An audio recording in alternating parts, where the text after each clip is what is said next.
नमस्कार साथियों, आप सभी का रॉयल इंस्टीट्यूट के ऑनलाइन प्लेटफॉर्म पर हार्दिक स्वागत और अभिनंदन।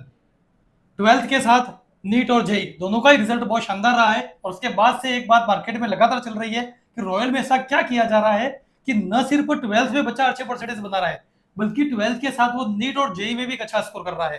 तो इसके पीछे कहीं ना कहीं यहाँ की जो डेली रूटीन है वो शामिल है, यहाँ बच्चों का विश्वास, टीचर्स की मेहनत, बहुत सारी चीजें शामिल है। पर उसमें से एक चीज मैं आज आपके सामने लेकर के आया हूँ और वो है यहाँ का डेली रूटीन। तो हम मिलते हैं हमारे यहीं के नीट के एक स्टूडेंट से। बेटा क्या नाम है आपका? मेरा नाम हिमांशु बुनकर है सर। आप कौन से बैच में हो बेटा? मैं नीट ड्रॉपर में।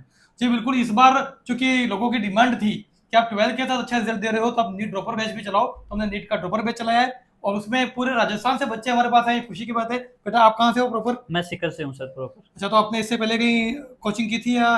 मैंने की थी कोचिंग, सीकर से की थी। सीकर की? अच्छी बात है बेटा, इंस्टीट्यूट का नाम ना लीजिएगा।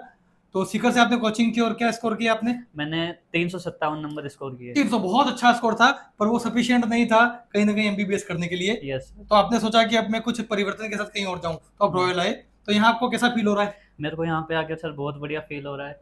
कुछ चेंज लग रहा है वहां से यहाँ? बहुत चेंज, जैसे जैसे मान लो हमारे टीचर ने किसी क्लास मिस हो गई तो उसका जो बैकलॉग लगता था ना, तो उधर इतनी प्रॉपर सुविधा नहीं थी कि हम उसको बैकलॉग प्रॉपर टीचर्स के थ्रू कवर कर पाए। यहाँ पे हमें लैपटॉप डिजिटल लाइब्रेरी मिलती है, तो हम उसमें टीचर की रिकॉर्डेड क्लास है ना वो वापस से दे सकते हैं जब तक कि हमें क्लास समझ ना आए। और अगर मान लो आपको उस क्लास में भी अगर कुछ समझ में नहीं आया तो हम टीचर्स के थ्रू भी, ऐसे टीचर्स के डायरेक्ट मिल के भी हम अपना डाउट क्लियर कर सकते हैं। तो दो बड़ी बातें हैं यहाँ पर। एक तो ये कहा जा रहा है कि एक डिजिटल लाइब्रेरी है, बहुत ही अच्छी लाइब्रेरी है और उस लाइब्रेरी के अंदर न सिर्फ बैठ करके पढ़ने की व्यवस्था है बल्कि लैपटॉप दिए गए हैं जिसमें जो टीचर उनको पढ़ा रहे हैं उनकी क्लासेस तो हैं।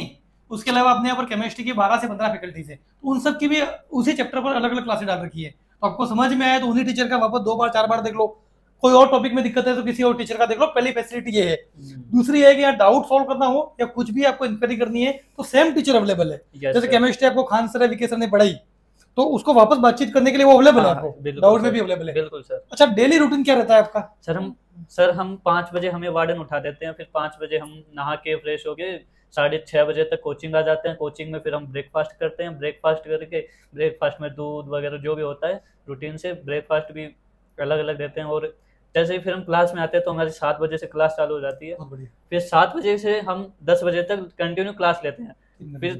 फिर 10 बजे हमारा लंच के लिए ब्रेक होता है। फिर जैसे ही हम लंच करके आते हैं फिर वापस से हमारी 3 घंटे की क्लास लगती है। फिर हम 3 बजे से रात को 10 बजे तक यहाँ पे हम डिजिटल लाइब्रेरी में हम पढ़ सकते हैं।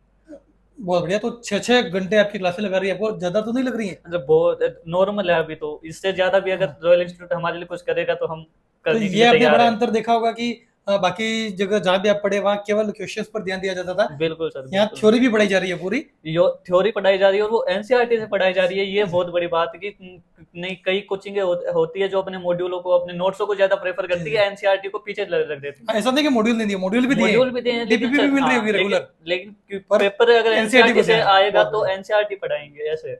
Thank you so much. आप सभी को भी धन्यवाद कि आप इस वीडियो को देख रहे हैं और आपको लगता है कि वास्तव में फ्रूटफुल हो रहा है। तो आप अपने बच्चों को या अपने आसपास के बच्चों को जरूर सुझाव दें कि एक बार रॉयल विजिट करें। यहाँ के बच्चों से भी वो चाहे तो मिले और फिर निर्णय लें कि यहाँ पढ़ना चाहिए या नहीं पढ़ना चाहिए। थैंक यू बेटा, थैंक यू सो मच।